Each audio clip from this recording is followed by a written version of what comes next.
पुरुषार्थ। अगर प्रबल पुरुषार्थ है तो बुरे प्रारब्ध को मिटा सकता है और नवीन सुख सामग्री को सजा सकता है। पर प्रबल पुरुषार्थ होता है परोपकार।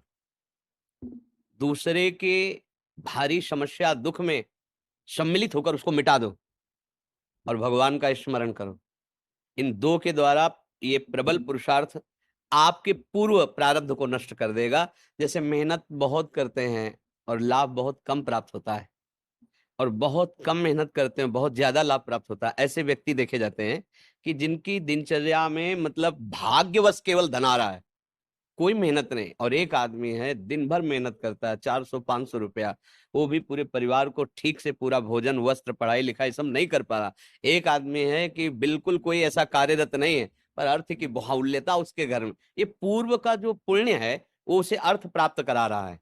वर्तमान में वो पुरुषार्थहीनता दिखा रहा है, तो जब तक प्रारब्ध भोग है पुण्य का, तब तक चलता रहेगा। अब एक है वर्तमान में बहुत पुरुषार्थ कर रहा है, मेहनत कर रहा है, लेकिन पूर्व का पाप उसे आगे नहीं बढ़ने दे रहा। अब पहले पीछे का जो पाप है उसे नष्ट करने वाला पुरुषार्थ बने। वो 2 प्रकार से होता है। परहित सरिस धर्म नहीं भाई।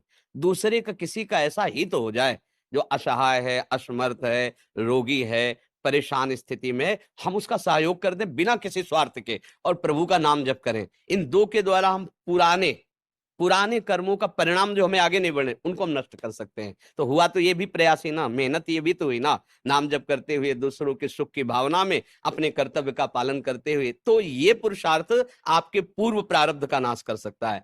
भाग्य से ही सब कुछ मिलता है ऐसा नहीं है, भाग्य भी काम करता है।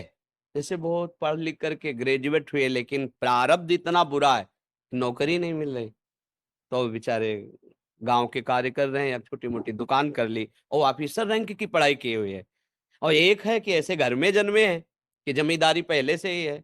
और वो ना पढ़ने में रुचि, ना किसी क्रिया में रुचि, लेकिन वो बहुत सांसारिक सुखों को भोग रहे हैं। यहाँ प्रारब्ध देखा जाता है।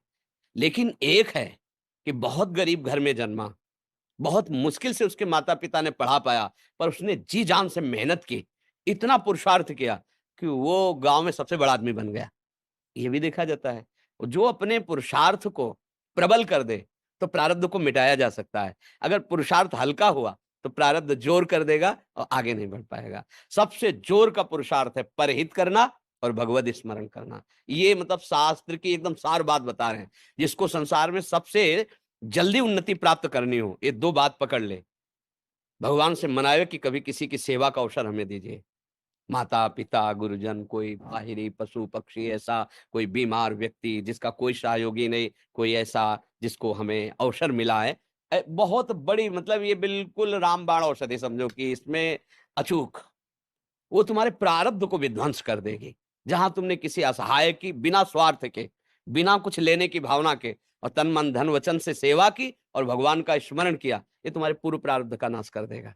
और जब हम दूसरों का सुख छीनते हैं, ये भी मेहनत है। चोर भी तो मेहनत करता है। न जाने कितना हिम्मत करता है दूसरों की संपत्ति चुराने के लिए, मारपीट सहता है, मारपीट करता है। वो मेहनत करके दूसरे का धन अपहरण करके दूसरे को दुःख देने वाली क्रियाएँ करता है।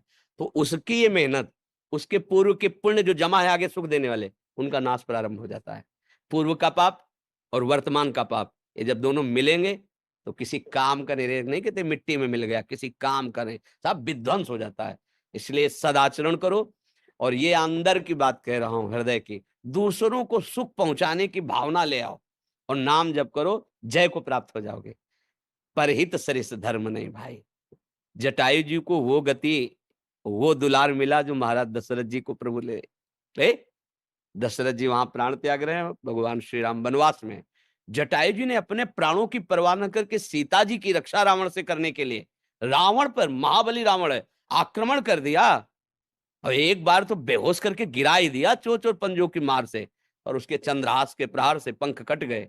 राम राम राम, देखा भगवान श्याम, गोद में भगवान ने उठाया और ये भगवान ने एक वचन कहा कि ये मेरी कृपा से नहीं, आप अपनी करनी से ऐसी उत्तम गति को प्राप्त हो रहे हो। भगवान ने एक शब्द कहा, ये आप अपनी करनी से ऐसी उत्तम गति को प्राप्त हो रहे हो। तात, ये मेरी कृपा की बात नहीं, तुम्हारी करनी की बात है। तुमने ऐसी करनी की, तब वहां परहित सरिस धर्म नहीं भाई।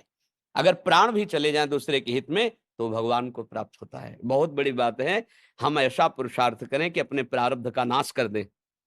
जो हमारा बुरा प्रारब्ध हमको नष्ट करने, हमें दुःख देने, हमें विपत्ति में फँसाने आया है, मंगल हो जाएगा। भगवान का नाम और दूसरों को सुख प्रदान करने की भाव